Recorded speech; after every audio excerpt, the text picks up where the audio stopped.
Hello বন্ধুরা, আশা করছি সবাই ভালো আছো। তো আজকের টপিক হলো শ্রীমদ্ ভগবদ গীতার প্রথম অধ্যায়ের 31তম শ্লোক। তাহলে চলো আর দেরি না করে শুরু করি। শ্লোকটি হলো ন চ শ্রেয় হনুপসামি হত্যা স্বজন মাহবে ন কাঙ্ক্ষে বিজয়ং কৃষ্ণ ন চ রাজ্যং সুখানি চ। এই শ্লোকটি সহজ অর্থ হলো, অর্জুন বললেন, হে কৃষ্ণ, যুদ্ধে স্বজনদের হত্যা করে আমি কোনো কল্যাণ দেখছি না। আমি বিজয় চাই না, রাজ্য চাই না, সুখও চাই না। এরপর চলো শ্লোকটিকে ধাপে ধাপে বিস্তারিতভাবে ব্যাখ্যা করি।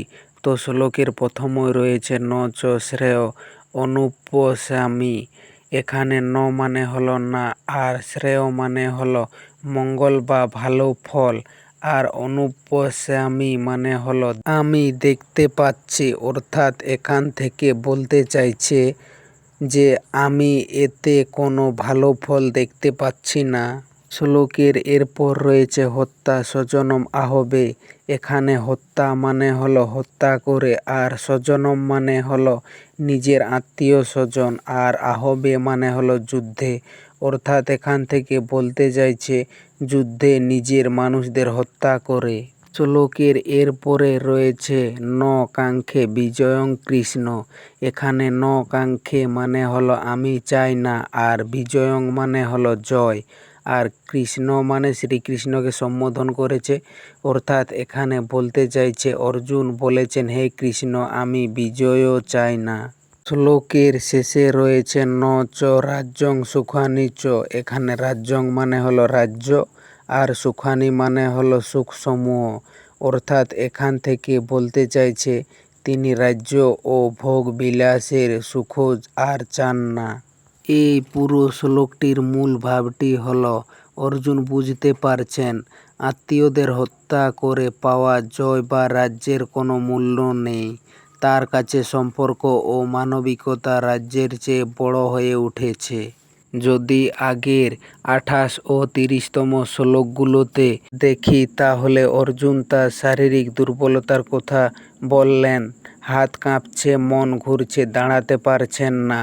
এই শ্লোকে অর্জুন প্রথমবারের মতো যুক্তি দিয়ে কথা বললেন। অর্থাৎ এখন শুধু আবেগ নয়, তিনি ভাবতে শুরু করলেন। এটাই এই শ্লোকের বিশেষত্ব। এই শ্লোকের তিনটি গুরুত্বপূর্ণ কথাগুলি হলো, প্রথমটি হলো ন চ শ্রেয় অনুপসামি, মানে কোনো কল্যাণ দেখছি না। শ্রেয় মানে পরম কল্যাণ, মঙ্গল। অর্জুন বলেছেন এই যুদ্ধে জিতলেও কি পাবো, স্বজনদের হারিয়ে কোন কল্যাণ? এটা একটি গভীর প্রশ্ন, কিন্তু এখানে অর্জুন একটি ভুল করছেন। তিনি ব্যক্তিগত দৃষ্টিকোণ থেকে শ্রেয় খুঁজছেন, সমষ্টির কল্যাণ দেখছেন না। ধর্মরক্ষার বৃহত্তম কল্যাণ তার চোখ এড়িয়ে যাচ্ছে। দ্বিতীয়টি হলো ন কাঙ্ক্ষে বিজয়ম, মানে বিজয় চান না। এটি অত্যন্ত নাটকীয় কথা। যে অর্জুন সারা জীবন ধনুর্বিদ্যা শিখেছেন, যুদ্ধের জন্য প্রস্তুত হয়েছেন, তিনি বলছেন বিজয় চান না। এই কথায় বোঝা যায় মোহ তাকে কতটা গ্রাস করেছে। বিজয়ের সংকল্পই একজন যোদ্ধার প্রাণ। সেই সংকল্প ছেড়ে দেওয়ার মানে সম্পূর্ণ মানসিক পতন। আর তৃতীয়টি হলো ন চ রাজ্যং সুখানি চ, মানে রাজ্য ও সুখ চান না। এই যুদ্ধের মূল উদ্দেশ্যই ছিল হারানো রাজ্য ফিরিয়ে পাওয়া, কিন্তু অর্জুন এখন বলছেন সেই রাজ্য চান না, সুখও চান না। এটা কি সত্যিকারের বৈরাগ্য? না, এটা হলো মোহজনিত বৈরাগ্য, যা প্রকৃত জ্ঞান থেকে নয়, বরং আসক্তি ও দুঃখ থেকে জন্মেছে। পরে কৃষ্ণ দ্বিতীয় অধ্যায়ে ঠিক এই কথাই বলবেন। অর্জুন বলেছেন স্বজনদের হত্যা করে কোনো কল্যাণ নেই। দেখতে এটা মহৎ কথা মনে হচ্ছে, কিন্তু এর মধ্যে একটি বড় ভুল আছে। অর্জুন কর্তব্য ভুলে যাচ্ছেন। তিনি একজন ক্ষত্রিয়, তার ধর্ম হলো অন্যায়ের বিরুদ্ধে লড়া। দুর্যোধন যা করছে তা স্পষ্ট অন্যায়। সে অন্যায়ের বিরুদ্ধে না লড়া মানে নিজের ধর্ম থেকে পলায়ন। আপনজন হলেই তারা সর্বদা সঠিক নয়। ভালোবাসার মানে অন্যায়কে মেনে নেওয়া নয়। এখানে অর্জুনের কথায় দুটি স্তর আছে। প্রথমটি হলো বাইরের স্তর, তিনি বলেছেন স্বজনদের কল্যাণের কথা ভাবছেন। আর দ্বিতীয়টি হলো ভেতরের স্তর, তিনি আসলে মোহে পড়ে কর্তব্য থেকে পালাতে চাইছেন, ক্ষত্রিয়ের ধর্ম থেকে বিচ্যুত হচ্ছেন। এটাই মানুষের স্বভাব। আমরা যখন কোনো কঠিন কাজ এড়িয়ে যেতে চাই তখন সুন্দর সুন্দর যুক্তি তৈরি করি। অর্জুনও ঠিক তাই করছেন। যদি উদাহরণস্বরূপ শ্লোকটিকে বুঝি তাহলে ধরুন একজন সৎ বিচারক জানতে পারলেন কাঠগোড়ায় তার আপন ভাই। তিনি বললেন, আমি এ মামলায় রায় দিতে চাই না। ভাইকে শাস্তি দিয়ে কোনো সুখ নেই, কোনো লাভ নেই। এই কথাটা শুনতে মানবিক, কিন্তু আসলে তিনি তার কর্তব্য থেকে পালাচ্ছেন।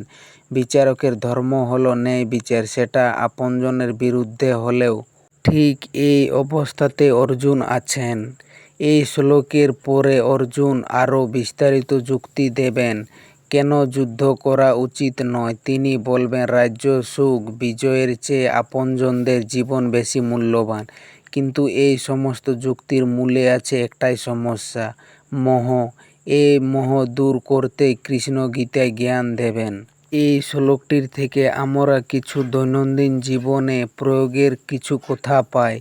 যেমন প্রথমটি হলো কর্তব্য ও ভালোবাসা যখন সংঘর্ষে পড়ে সে মুহূর্তে সিদ্ধান্ত নেওয়া কঠিন, কিন্তু কর্তব্যকে এড়িয়ে যাওয়া দীর্ঘমেয়াদে আরও বড় ক্ষতি করে।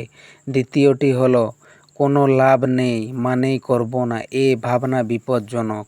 অনেক সময় সঠিক কাজে তাৎক্ষণিক লাভ দেখা যায় না, কিন্তু সেটাই করণীয়। তৃতীয়টি হলো মোহের যুক্তি চিনতে শেখো। যখন দেখবে আবেগ দিয়ে যুক্তি তৈরি হচ্ছে তখন একটু থামো, সেই যুক্তি সত্যিকারের জ্ঞান থেকে আসছে কিনা যাচাই করো। তো বন্ধুরা, এই ছিল শ্রীমদ্ ভগবত গীতার প্রথম অধ্যায়ের 31তম শ্লোক। তো শ্লোকটি কেমন হয়েছে? আশা করছি ভালো হয়েছে, সবারই বুঝতে সুবিধা হয়েছে। যদি শ্লোকটি ভালো লেগে থাকে তাহলে তোমরা লাইক কমেন্ট সাবস্ক্রাইব করে দিও। আর ধন্যবাদ সবাইকে ভিডিওটি শেষ পর্যন্ত দেখার জন্য।